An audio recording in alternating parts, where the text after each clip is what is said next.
Rəşad müəllim, xoş gördük. Çox sağ olun. Qaranlığa xoş gəlmisiniz. Təşəkkür edirəm. Qaranlıqla aranız necədir? Mənim üçün qaranlıq hər zaman mənim düşündüyümə görə hər hansı qaranlıqda bir nöqtə var. O nöqtəyə gedişdir. Rəşad müəllim, rəssam ailəsində böyümüsünüz. Özünüz də bu sənəti seçmisiniz. Bu içinizdən gələn ehtiyac idi, yoxsa ata tövsiyəsi? Uşaqlıqda nə proseslər gedir insan həyatında, o beyninə bütün həyat boyu əks olunmuş kimi görsənir. Mən də gözümü açanda yağlı boya gördüm, kətanlar gördüm, proseslər gördüm. Bizim evimizə, misal üçün, çox mədəniyyətlə məşğul olan insanlar gəlib, təkcə rəssamlardan getmiş şairlər olub, rəssamlar olub və onları da görmüşəm, onların danışıqlarını görmüşəm, prosesi görmüşəm və s. və s. Özüm qərar vermişəm ki, rəssam olacağam. Və düzdür, uşaqlıqda o qərara verə bilmirsən, oturub işləyirsən, yəni ki, başlayırsan işləməyə, amma hər hansı bir prosesdə böyüdükcə sən başa düşürsən ki, bu səninkidir, sən bunu davam eləməlisən. Ya da başqa bir işlə məşğul olmalısan. Mən də onu davam eləməyə qərara gəldim. Müsahibələrinizin birində demişsiniz ki, rəssam olmasaydım, bəstəkar və yaxud yazıcı olardım. Rəsmlərinizdəki fəlsəfə, poetika və rənglərin melodiyası bundanmı qaynaqlanır? Yəqin ki, ola bilər. Çünki hər hansı bir incəsənət, içindən gələn bir incəsənət insanın hər hansı bir yolla göstərmək istəyir. Mənim hal-hazırda olan, misal üçün də, proses o rəssamlıqdır. Sənət, təsviri sənətdir. Yəni ki, təsvirlə öz ideyalarımı həyata keçirtməkdir. Onu mən təsvirlə keçirdə bilməsəydim, ya səslə onu verəcəkdim, ya da sözlə onu deyəcəkdim.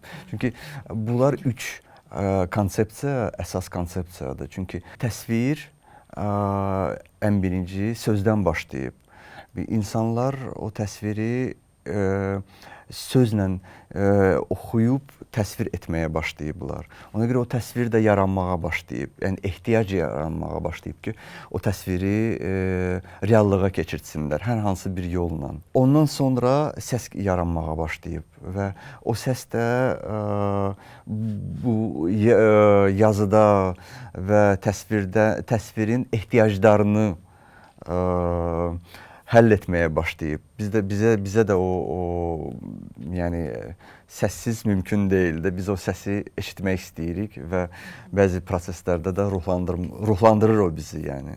Musiqi 7 notdan yaranır. Rəssamlıqda da 7 rəng əsasdır. Duyğuların, rənglərin palitrasında hansı ton daha önəmlidir? Ehtiyaca bağlıdır. Yəni ki, hər bir ton fikirləşdiyim ideyanın əsasnaməsini həll eləyir. Düzdür, daha tünd tonlar mənə daha yaxındır, amma o da yenə də ehtiyac, o nə tələb edirsə, ideya nə tələb edirsə, onun istifadəsini mən çalışıram həll eləyim. Rəsm əsərində sujet yaratmaq sizin üçün hansı mərhələdə formalaşır? Əvvəlcədən planlaşdırılır, yoxsa yaradıcı proses zamanı ortaya çıxır? Çox maraqlı sualdır. Bilirsiniz, rəssam əvvəlcədən çox şey planlaşdıra bilər. Hansı bir ideyanı planlaşdıra bilər və onu da sonra kağız üzərində ilkin olaraq əks etdirə bilər ki, onu sonra kətana çevirsin. Amma bilirsiniz, bu işləyən prosesdə, rəssam kətanın üzərində işləyən prosesdə ideya avtomatik olaraq dəyişməyə başlayır və şuur altı, sən misal üçün şuurla bunu istəmirsən, amma şuur altı səni başqa bir yerə çəkməyə başlayır. İdeyadan çəkir misal üçün başqa bir tərəfə. Sən onu yenə də şuurla başlayırsan yığmağa, həmin yolla getməyə. Bu çox maraqlı bir prosesdir və forma yaranması, ideyanın forma yaranması axırda gəlib çıxardır yenə də şuur altının təsirinin altında gətirir hansısa bir forma. Yəni ki, sən işləmək istəyirdin bir şey, o işlədiyin ideya yaranır, amma yarandıqda sənin istədiyin tam şəkildə yox, şuuraltı istədiyi şəkildə yaranır. Klassik rəssamlıqda kişi güc, əzəmət, qadınsa zəriflik, gözəllik ifadə edir. Amma sizin qadın və kişi obrazlarınız daha fərqli, daha dərindir. Qadın və kişi obrazları ilə hansı fərqli emosiyalar çatdırmaq istəmisiniz? Mən çalışıram yanaşım işlərimdə psixoloji tərəfdən. Mənim üçün fərq etmir. Bu kişi və yaxud qadın obrazıdır. Yəni mənim insan oğlu ruhu vacibdir. Düzdür, daha yaxındır sözsüz ki, o psixoloji hissiyatı qadın obrazlardan vermək, nəinki kişi obrazlardan. Amma tələb olunan kompozisiyada tələb olunan, ideyada tələb olunan struktura görə mən onu istifadə edirəm. Rəssamlıqda, təsviri sənətdə ümumiyyətlə cizg sistemi var. O sistem nədir? Misal üçün də portret eləyəndə, kimisə real portret eləyəndə, sən onun nəinki oxşarlığını, oxşarlıq bir tərəfə, o oxşarlıq verməyə o problem deyil. Emosiyanı hiss eləməlisən. Emosiyanı hiss etməyə, ruhunu hiss etməyə. O insan o olur ki, sən onun emosiyasını verirsən. Real verməyə nə var ki, onu ötürdün? O olacaq, sadə portret olacaq da, yəni. Emosiya verilən zaman, emosiya və hissiyat verilən zaman rəng də dəyişməyə başlayır. Misal üçün, kompozisiyada olan emosional struktur onun ətrafında qravitasiya forması yaratmağa başlayır. Və o qravitasiya formasının əsasında sizin obrazınız dəyişməyə başlayır. Nəinki emosional, orada işləmə prosesi ilə, yəni ki, fırçanın kətana vurma prosesi ilə olan hamısını bir tərəfə qoyuram. Sizin ətrafınızda olan proses, abu-hava, gravitasiyanın əsasında sizin obrazınızı daha da gücləndirməyə başlayır. Və mənim üçün o obrazlar sadəcə olaraq beynində olan obrazlardır. Yəni ki, siz gördüyünüz işlərimdə 70%, %70-i hamısı beynimdə olan, həm kişi obrazları, həm beynimdə olan obrazlardır və onlara emosiyaları vermək istəyirəm mən. Yəni ki, mən çalışıram. Düzdür, o nə dərəcədə düzgündür, düzgün deyil, bilmirəm. Amma o mənim bu içərdən gələn bir hisslərdir, bəli. Rəssamlıqda texnika və material seçimi çox önəmlidir. Siz daha çox hansı texnika və materiallara üstünlük verirsiniz və nə üçün? Mənim üçün material doğrudan da önəmlidir. Çox önəmlidir, amma bilirsiniz, nə material olursa olsun, əsas məqsədimə çatmaqdır. Düzdür, mənim birinci hissiyatım o yağlı boyadır. Yağlı boyasız o mənim həyatımın bir tərzidir. Və tərz olaraq əsaslanma ondan gedir. Yəqin bugün yağlı boyadırsa, kətandırsa, o mənim ruhumun cavab verirsə mənim ruhuma və mənim hisslərimə, başqa materiallara da mən müraciət etməyə başlayıram. Yəni ki, mən daşa da müraciət edirəm, gilə də müraciət edirəm, qrafik formalara da müraciət edirəm. Yəni, material önəmlidir. O sözsüz. O sənin praktikava, sənin professional münasibətivə bağlıdır. Amma o sənin istədiyinə tam şəkildə nail olmağına tam şəkildə verməyəcək. Sən əgər ona hazır olmasan. Sizcə bir sənət əsərinin tamamlandığı anı necə müəyyənləşdirmək olar? Hansı anda fırçanı kətandan ayırıb bu artıq bitdi demək mümkündür? Bu çox çətin məsələdir. Bizdə stop yoxdur da, necə deyirlər. o həm psixologiya ilə bağlıdır, həm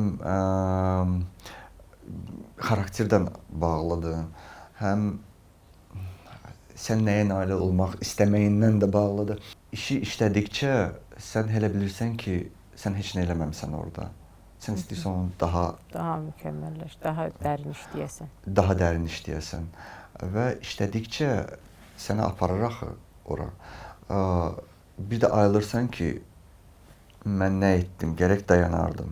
Bir obrazı işlədikcə yanındakı obrazlar başlayır axsamağa. Çıxartdıqca başa düşürsən ki, mən nə etdim, gərək bu o vəziyyətdə qalardı. Çünki o vəziyyətdə qalmağı buna çox böyük təsir edəcək. Bunlar ayrı-ayrı bir formalar olmamalıdır. Bunlar ümumi bir sözü deməlidir. Bir söz dedikcə dil formatını sən bilməlisən və ona münasibətini göstərməlisən. O münasibət olmadı, o kəsilməyə başlayacaq. Və yaxud götürüb qırağa qoyub bitirilməmiş olmalıdır ki, bir prosesdən sonra baxasan ki, sən onu doğrudan da bitirdin yoxsa yox.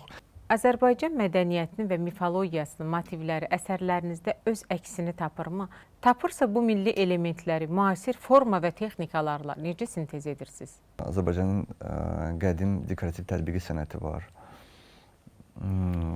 Qədim miniatür sənəti var, rəng dili var və sözsüz ki, mən o formatı öyrənirəm.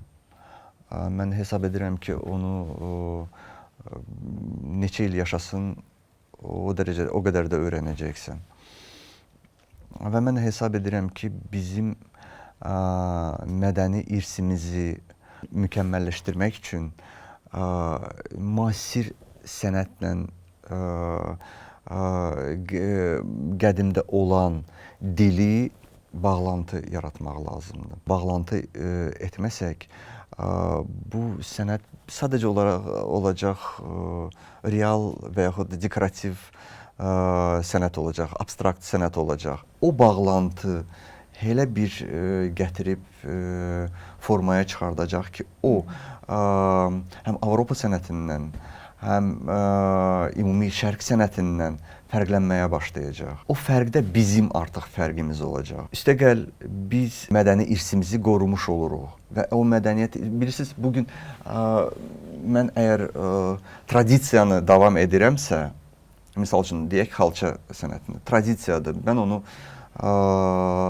davam eləyirəm. O bir qoldur və mən xalçanı inkişaf elətdirirəmsə, o ikinci qoldur. Amma onun əsasında mən onu inkişaf elətdirirəm ki, gələcək nəsil üçün qeyri standart olmasın. Qeyri standart olmaqla səvayi o güc gətirsin. Yəni ki, o arxadakı mənanı daşıyıcısı olsun. O itirməsin o informasiyanı. O informasiyanı daha da gücləndirsin, yeni informasiya da yaratsın. Təsviri sənətdə də eyni strukturdur. Bizim formatda biz informasiyanı daşımalıyıq, qədimdən olduğu informasiyanı, rənglə, forma ilə, ideya ilə, hər şeylə, yəni. O da bizə nəsib olmalıdır öyrənməklə, bilməklə, daha dərinə girməklə bu sənətin içinə. Zəfərdən sonra Qarabağda quruculuq mədəniyyət incəsənət sahəsində özünü göstərir. Bu baxımdan Ağalı kəndində olan ilk rəsmi monumentin Zəfər rəmzi abidəsinin açılışı oldu. Və 3 il öncə Füzulidə, Qarabağda olacaq ən böyük 44 monumentinin layihəsini təqdim etdiniz. Prezidentimiz cənab İlham Əliyev də bu əsərlə bağlı yüksək fikirlər söylədi. Bu layihə ilə bağlı nə deyə bilərsiniz? Mən mesaj çatdırmaq istədim. O layihə ilə. Bilirsiniz, bir proses keçəndən sonra gələcək nəsil gələcək və gələcək nəslin aspektləri başqadır. 100 il, 200 il sonra olsun. Elementlər vermək lazımdır. O elementlər hansı ki... Siz də o elementləri orada vermişsiniz. Bəli, bilirsiniz indi binalar tikilir də, Bəli. düzdür. Binalar 50 ildən sonra istismarı bitir. Abidə hər zaman qalır və qorunur. Və o abidə gələcək nəsil üçün element verməlidir. O element ki, bax 50 il bundan əvvəl bu proseslər olub və bu proseslər yaşanır. Yəni ki, onları yaşatmaq lazımdır. Onlara, misal üçün 44-də mən betonu elə bir vəziyyətdə gətirib salıram ki, betonların arasında misal üçün 60 santimetr məsafə qoyuram. İkincisi, betonun şlifovkasını o dərəcəyə gətirib çıxardıram ki, insan əli ilə toxunanda ona, əli görsənsin. Güzgü effekti yaratmaq istəmişəm də orada. Əl getdikcə insanın üzü görsənmir, amma əli görsənir. Belə yayılmış güzgü formasını mən orada... Nə demək istəmisiniz orada? Yəni ki, o əbədi qalmalıdır, insan onu hiss etməlidir. O adi abidə forması olmamalıdır ki, bu 44-dür, bu zəfərin formatını gətirib çıxardır və orada insan yaxınlaşıb özünü də görmək istəyəcək. O yaxınlaşıb görmək istəyəndə hər hansı bir vahimə nüansı yaranmalıdır ki, sən bu dünyaya gəlmisən, amma heç nə əbədi deyil və bu qələbə əbədidir və əsrlər boyu bugünkü qələbə əbədi olacaq. O nüansları mən çatdırmaq istəyirəm. Üstəgəl işıq orada olacaq, o işıq elə bir formaya gətirib çıxardacaq ki, o kilometrlərlə görünəcək, əks tərəf də görəcək, bu düşmən tərəfi nəzərdə tuturam, onlar da görəcək onu və ondan başqa, onun texniki tərəfini də mən düşünürəm, onu elə bir formata gətirib çıxartmaq istəyirəm ki, restavrasiyasız bir 150 il qalsın, restavrasiyadan sonra bir 200-300 ildə yaşasın. 2 əsr, 3 əsr yaşasın. Hə, yaşasın ki, bu gələcək nəsil bilsin və ona patriotik o hissləri, o düşüncələri daimi gözünün qabağında olsun. Və mən çalışmışam onun ətrafına elə bir formata ki, orada tədbirlər də keçsin, televiziyada görsün və s. də daimi görsənsin o. Bəs Bakı Media Mərkəzindəki 8 metrlik başını geriyə tutan əzəmətli qadın nə deyir? Bildiyimiz qədər bu inzibati binalarda ilk art əsəridir. O azad bir qadın ruhu, irəliyə getmə bir sistemini yaratmaq istəmişim. Ona görə onun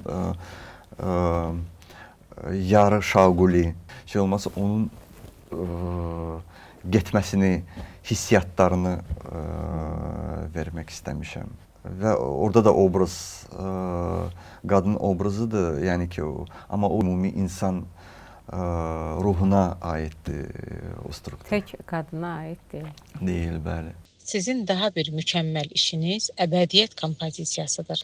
Çox anlamlı və maraqlı əsərdir. Onun açılışında cənab prezident də iştirak edib. Bu ideya necə yarandı? O təklif mənə keçmiş Kənd Təsərrüfatı naziri İnam Kərimov tərəfindən təklif olundu və mən onunla birgə bir proyekt etdik. O proyekt bütün Kənd Təsərrüfatı Nazirliyinin foyesini əhatə edir. Yəni ki, bir foye bir əsərdir kimi.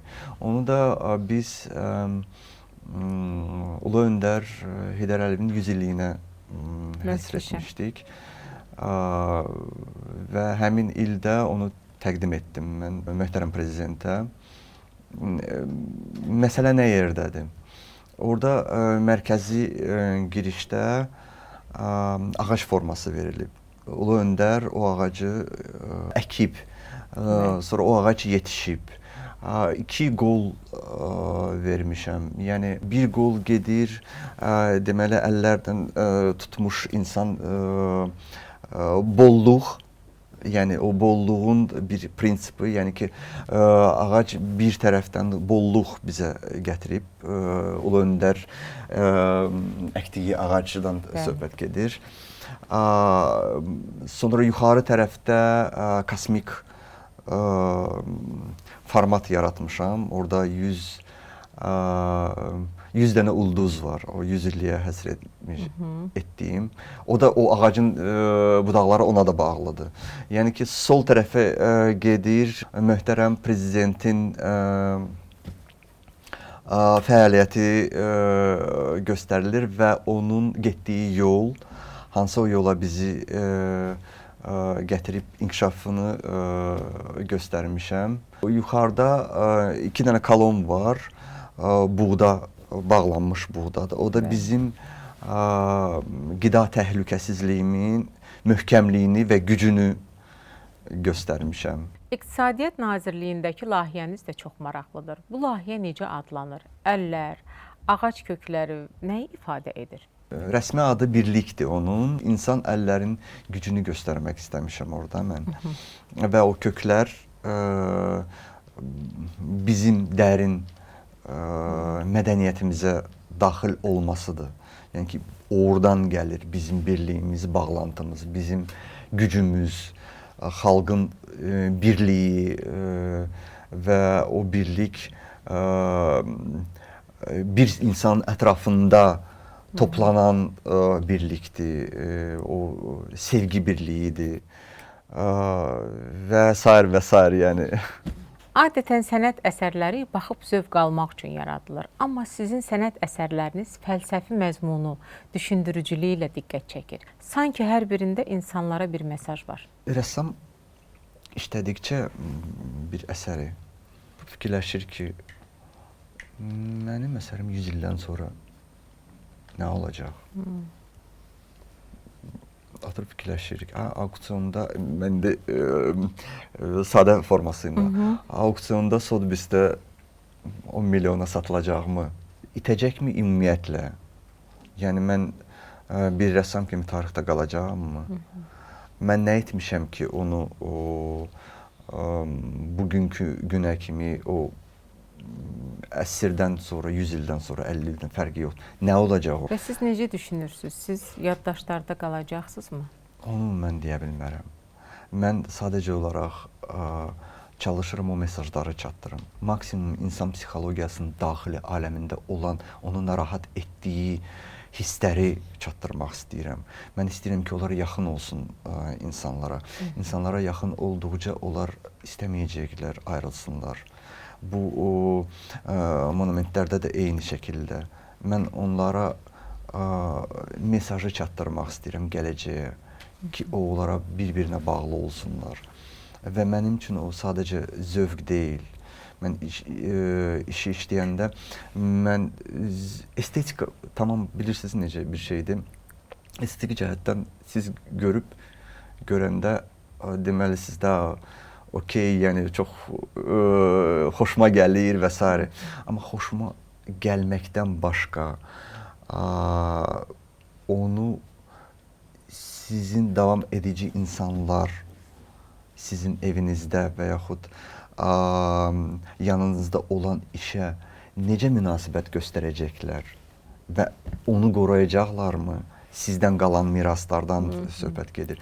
Və o miras nə dərəcə ciddiyyətlə qəbul olunacaq? O çox böyük bir suallardır və mən hesab edirəm ki, hər rəssama o narahat eləyir. Məni də sözsüz ki, və mən çalışıram ki, ona bir güc verim ki, 200-300 ildən sonra onlar Azərbaycan tarixi, mədəniyyət tarixində və hətta dünya tarixində bir rol oynasınlar. Rəssam üçün tənqid nə qədər vacibdir? Özünüz sənətinizə tənqidi yanaşarkən hansı meyarlarla hərəkət edirsiniz? Tənqid lazım olan bir prosesdir. Düzdür, mən özümü çox tənqid eləyəndə o xaosu gətirib çıxarda bilər də. Ona görə mən çalışıram onu xaotik formatına çevirməyim. Mən indiyən kimi nə etmişəmsə onunla narazıyam. Nə etmişəm? Narazısınız. Narazıyam, əlbəttə narazıyam. Mən bunun 10 qatını eləyə bilərəm. Yəni 10 qatı üstə edə bilərəm də. Düzdür, məni tənqid eləyən adam onun sənətdən başı çıxmaya bilər və anlayışı olmaya bilər. O sadəcə öz fikrini söyləyir. Onun tənqidi mənim üçün əhəmiyyəti olmaya bilər, amma mənim üçün onun fikri daha önəmlidir. O deyə bilər ki, niyə bu rənglərlə eləmirsən, sən bunu başqa rənglə edə bilərdin. Misal üçün də, yəni ki, sən burada mənim heç xoşuma gəlmir sənin əsərin. Mən onun açıqlamasını tələb edəcəyəm. Xoşa gəlib gəlməmək şey deyil, məyyar deyil, yəni də o nə üçün mənə lazımdır ki, mən daha dərin onu girim içinə, daha dərin onu mənimsəyəsiniz. Bəli. Yaradıcılığınız üçün ilhamı hardan və necə alırsınız? Cəmiyyətdə ilham prosesi necə gedir ki, rəssamın ilhamı olmasa oturub heç nə eləməyəcək, aylarla oturacaq, ilham gözləyəcək, elə deyil. Mən hər hansı işi işlədikcə ondan da ilham ala bilərəm. Biz gözəl bir, misal üçün mənzərəyə getdin, plenerə çıxdın, orada nəsə gözəl bir şey gördün, ondan ilhamlanıb başqa bir şey yarada bilərsən. O real bir şeydir, yəni. Sizcə, sənətkar olmaq üçün daxili sakitlik, yoxsa daxili narahatlıq daha güclü enerji qaynağıdır? Sizin yaradıcılıq halınız daha çox hansından doğur? Daha narahatçılıq. Daha narahatçılıq. Bəli. Çünki sən narahat olmasan, sən heç nə edə bilməyəcəksən. Rahatlıq o an verir ki, hər hansı bir işi bitirdin və daxili sakitlik yaradır. O da maksimum bir həftə, 10 gün. O genə də sonra səni dartır narahatçılığa. Narahatçılığa. Bəli. Rəşad müəllim, sizin üçün həyatda ən vacib, maraqlı və çətin nədir? Maraqlı, vacib və çətin əsər yaratmaqdır. İstədiyiniz əsəri yaratmısınızmı? Yox. Yaratmamışsınız. Yox, amma istərdim. Çox istərdim və ona da məqsəd qoymuşam özümə. Ona da nail olacağam inşallah. Çünki məqsəd qoymuşam qabağıma. Nəinki o təkcə yağlı boyadan söhbət getmir. O başqa böyük bir əsər olacaq. Böyük bir əsərlə. Əmək yoxsa istedad? Əmək 90%, istedad 10%. Çünki istedad olsa ona sən inkişaf əmək sərf eləməsən heç nə alınmayacaq. Sərgilər zamanı tamaşaçı reaksiyaları sizin üçün nə qədər önəmlidir? Tamaşaçıların əsərlərinizdən aldığı mesajla sizin vermək istədiyiniz fikir arasında fərq olanda bunu necə qəbul edirsiniz? Dinləyirəm və gözəl reaksiyaya düzdür fərəhlənirəm, xoşuma gəlir.